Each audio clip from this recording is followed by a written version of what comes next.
मुंबई गोवा महामार्गावरून तुम्हाला जर प्रवास करायचा असेल तर आज देखील तुम्हाला खड्ड्यातूनच प्रवास करावा लागणार आहे।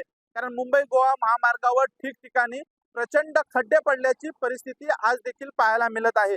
मुंबई गोवा महामार्गाचं काम गेल्या अनेक वर्षापासून सुरू आहे आणि ते अद्यापही पूर्ण झालेलं नाही। मात्र मुंबई गोवा महामार्गावर 2 टोल नाके जे आहेत ते कर वसुलीसाठी आता सज्ज झालेले आहेत। हे दृश्य आपण पाहता, हे दृश्य आहे चांदवा या ठिकाणाची आणि या ठिकाणी आपण पाहिलं तर पूर्णपणे हा टोल नाका जो आहे तो आता पूर्णपणे तयार झालेला आहे। तर दुसरा टोल नाकाला सुकेली या ठिकाणी तयार करण्यात आलेला आहे।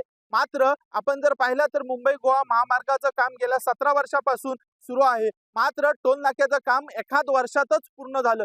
म्हणजेच याचा अर्थ असा होतो की जी कामाची गती ही टोल नाक्यासाठी वापरली गेली तीच कामाची गती जर मुंबई गोवा महामार्ग पूर्ण करण्यासाठी अधिकारी आणि ठेकेदारांनी वापरली असती तर खरं आज तर मुंबई गोवा महामार्गाचं काम पूर्ण झालं असतं आणि कोकणवासियांना एक दिलासा भेटला असता आणि मुंबईकडून जाणाऱ्या आणि कोकणात येणाऱ्या सर्व प्रवाशांचा प्रवास जो आहे तो सुखकर झाला असता।